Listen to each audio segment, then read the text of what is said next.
I have a son born the same year Charlie Kirk was born. And as we think about really the way the whole culture has turned and changed in regard to debate, let's keep this in mind. At apologetics, when Peter teaches us about apologetics, the context of this passage is not how to stand over your opponents having vanquished them. You know, I've heard it said that in life, our words carry a lot of weight. In death, they carry the weight of a lifetime.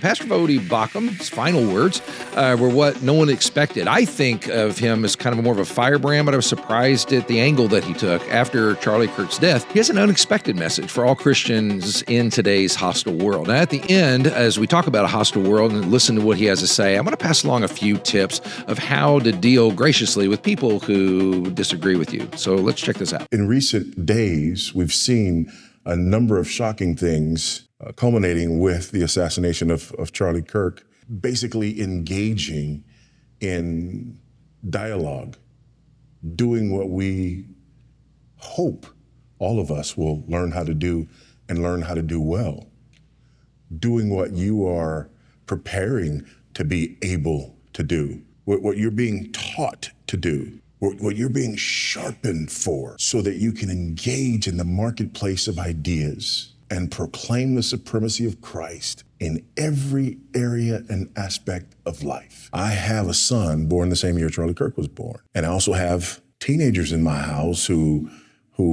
watched him and would, share videos of his interactions and debates on campus. And so I come here today as a pastor and as a father, hoping to help you think about this biblically, hoping to help you think about this while avoiding extremes. Now, that is the context, and he was just commending Charlie Kirk for wanting to be that. And what I've seen already at this cultural moment is there are a number of Christian people that do want to speak up, and they admire how Charlie Kirk went out into the world and just said, "Okay, let's go for this," and did it well. And so he's responding to that, and he's at an apologetics conference where he's talking through how to do that. And so it is one of those things where we need to take that to heart, and he's going to give us some real good insight because he's done this throughout his life on how to do that. Now that we have the desire, there's a way, and there's a way that we probably should avoid as well. And so I want us to look at this here in 1 Peter chapter 3. And before we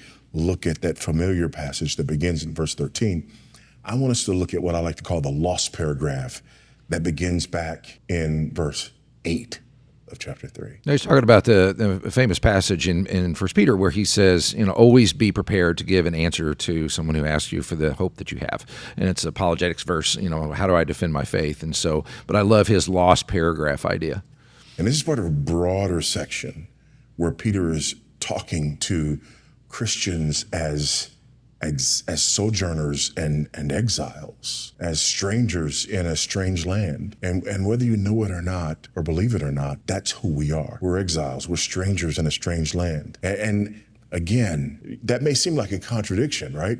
Because earlier I talked about how, wait a minute, didn't this guy just say that America is rooted and grounded and founded upon biblical truth and biblical reality? Yep. So then how can he now be saying you're a sojourner and a stranger in a strange land? Because as good as this place gets, it will never be my ultimate home. I am living for and yearning for a city that has foundations, whose builder and maker is God.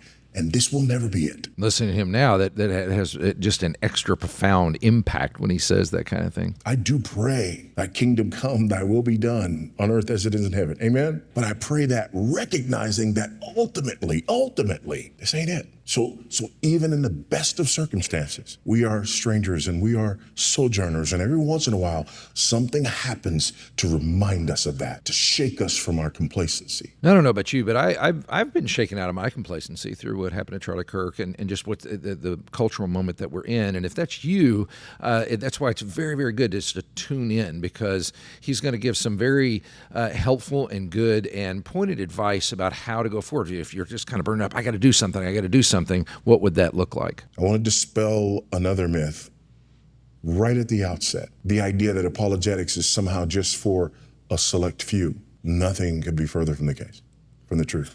Peter makes it clear here, just by the structure of this passage, that what he's saying, he's addressing to all those who name the name of Christ as Savior and Lord. So it begins with our identity. Like, who are we? Who are we supposed to be? When people look at us, when we are giving this defense. Yeah, it's very important to know, and I agree with him, because in the structure of the argument, it does say basically everybody. This is not just kind of for people who are into the intellectual side of the faith and all that. Now, if that intimidates you or you just don't know what to do with that, we feel so strongly about that here at One Life Church, and as part of One Life Network, that as a part of One Life Network, Trinity Radio is a part of that, and Dr. Braxton Hunter has written a book called Core Facts, and we did a series called Confident, where we accompanied with that because we were trying to experiment on how to get apologetic thinking out into all of our congregation. And so if you're interested in that, we're going to put a link in the description. You can go over and hear a video about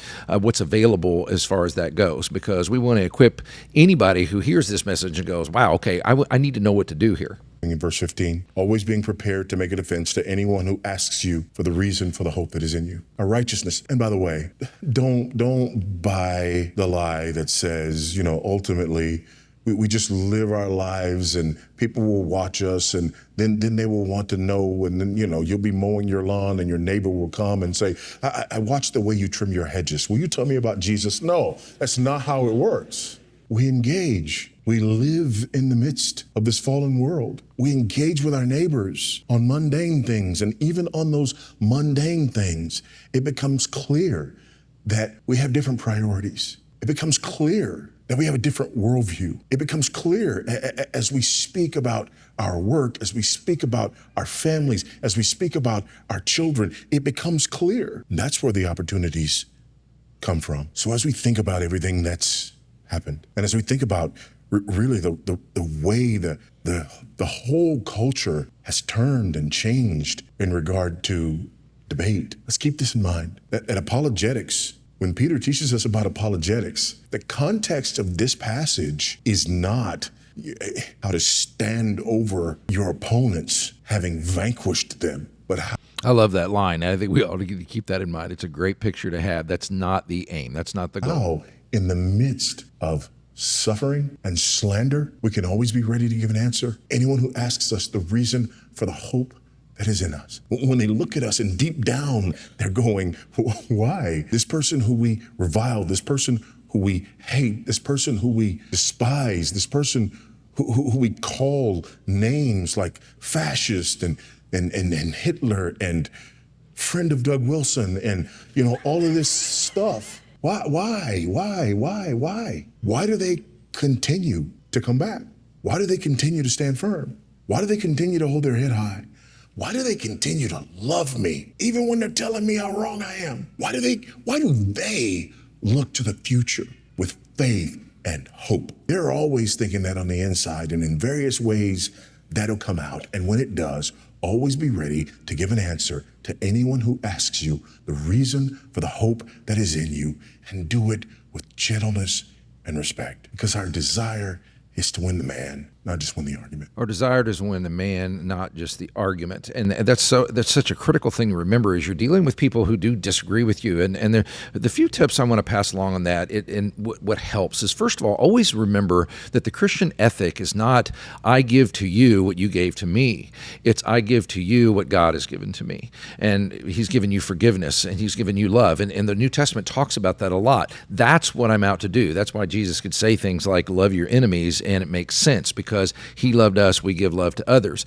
Secondly, just on a practical level, ask questions. You don't always feel like you have to be the one that's talking or preaching. You can just, if someone asks you, you answer, but you ask them questions, which the goal of the questions, here's another tip, is to get to know their story. Always kind of know people's background and why they believe the things they do. Even if they have deep convictions that go very much against yours, discover out why. What happened back there? Can you tell me kind of what shaped how you think? And because you may find out there was a terrible tragedy they went through, or death in their family, or something like that, that just kind of turned their emotions in a way that is kind of coming out in ways that are negative. And then finally, never ever forget what it was like to be an unbeliever.